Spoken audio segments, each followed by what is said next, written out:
दुर्गा एस्ट्रोविजन में आपका स्वागत है। मेरा नाम संतोष है और मैं भगवत गीता का 24 अध्याय बिना संकल्प आगे कैसे पढ़ रही हूँ। प्रश्नकर्ता बोले, आचार्य जी, संकल्पों के लिए कोई जीवन में आगे कैसे बढ़े?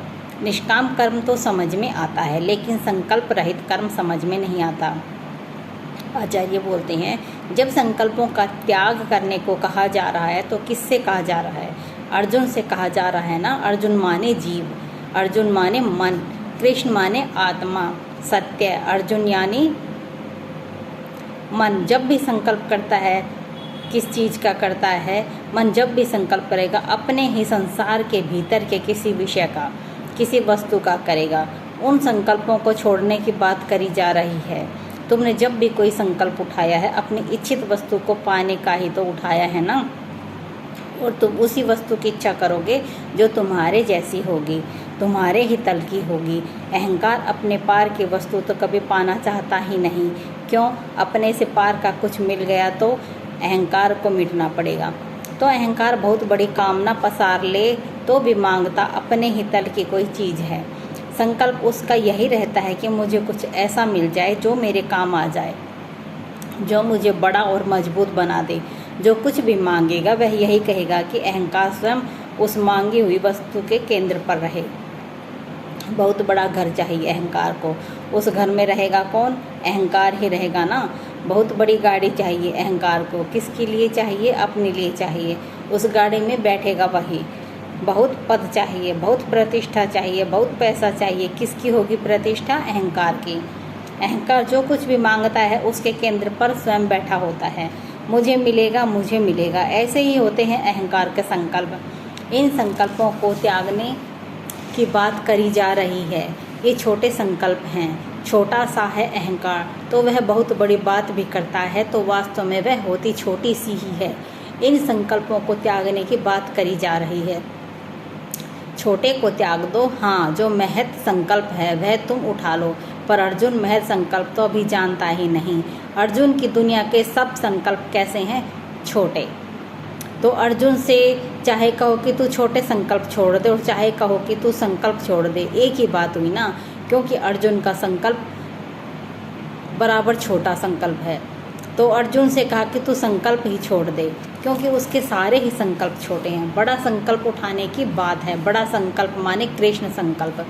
निष्काम कर्म का भी अर्थ यही है। संकल्प शून्य होकर काम करना और निष्काम कर्म दोनों बिल्कुल एक बात हैं। यह तो कहना ही मत कि निष्कामता समझ में आ रही है पर संकल्प शून्यता समझ में नहीं आ रही।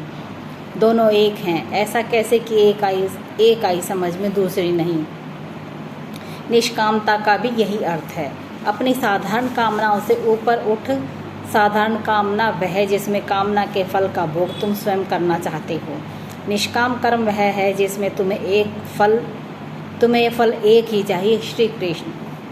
वह काम करो जिसके फलस्वरूप तुम्हें कृष्ण मिल जाएं। फल इतना ऊंचा हो कि कृष्ण को अर्पित किया जा सके। फल इतना ऊंचा हो कि वह तुम्हें कृष्ण के सम्मुख ही पहुंचा दे। काम वह करो जिसका फल कृष्ण हो।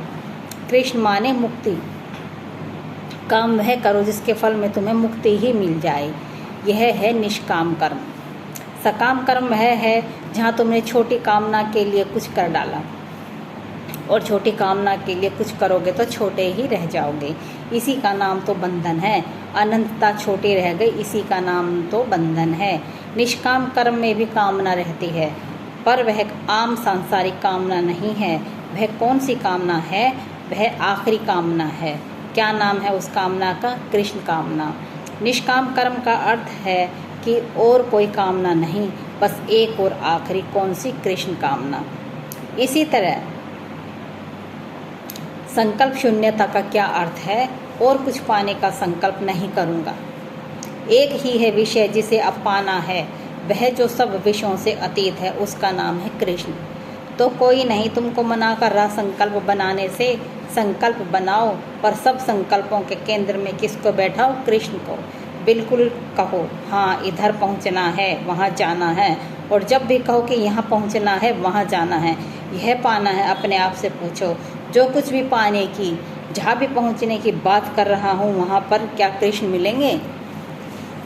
जो कुछ भी करने से कृष्ण मिलते हों वह जरूर करो, और जो करने से तुम छोटे ही रह जाते हो, जो करने से तुम्हारी अहंता ही बल पाती हो, जो करने से तुम संसार के कारागार में ही कैदी रह जाते हो, वह बिल्कुल मत करना। कौन तुम्हें करने से रोक रहा है? कृष्ण का तो पूरा संदेश ही कर्म का है। क्या कह रहे हैं अर्जुन से कि अर्जुन लड़। अर्जुन को तो कर्म के लिए ही तो प्रेरित कर रहे हैं ना। कौन तुमसे कह रहा है कि संकल्प ना बनाओ? अर्जुन के सामने हो कौरवों का कोई योद्धा, अर्जुन क्या संकल्प नहीं लेंगे? क्या व्यूह रचना नहीं करेंगे? क्या रणनीति नहीं बनाएंगे? बोलो, इतनी बड़ी लड़ाई लड़ने के लिए अर्जुन को संकल्प तो चाहिए ना। पर अर्जुन से क्या कहा है, क्या संकल्प बना? तेरा संकल्प ना राज्य होना चाहिए, ना गद्दी होना चाहिए, ना ऐश्वर्य होना चाहिए, ना संपदा, ना भोग। अर्जुन तू कर्म कर कृष्ण के लिए। बाण तो भले ही चला रहा है विपक्षी पर वास्तव में बाण तो विपक्षी पर नहीं चला रहा, बाण तो अधर्म पर चला रहा है। लड़ रहा है तू, पर तू लड़ हस्तिनापुर के सिंहासन के लिए नहीं रहा, तू लड़ रहा है धर्म के लिए। क्या है धर्म? कृष्णत्व धर्म है, अनंतता धर्म है, मुक्ति धर्म है।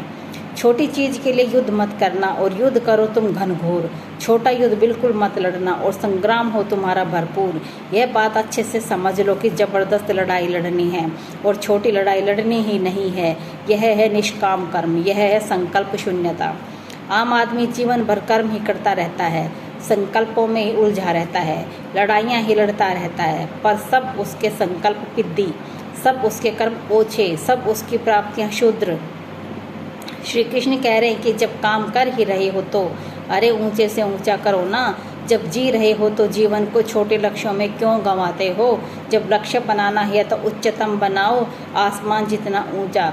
जब मेहनत करनी ही है तो छोटी छोटी चीज़ों के लिए क्या करनी, सीधे परम संपदा मांग लो ना। यह है निष्काम कर्म। निष्काम कर्म का अर्थ यह नहीं है कि हमें कुछ नहीं चाहिए।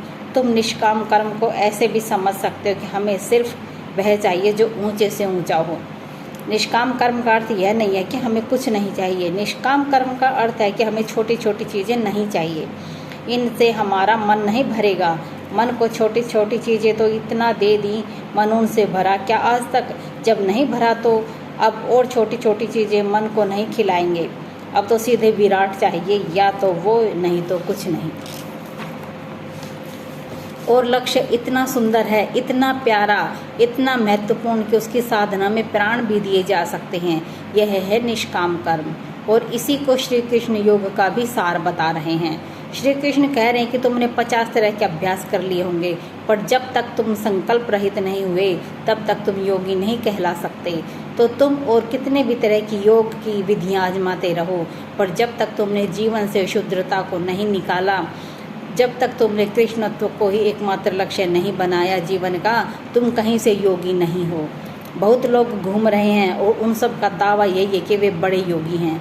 कोई योगी नहीं है। वे उच्चतम के अलावा अगर किसी से भी प्रेम है तुमको, छोटे की अगर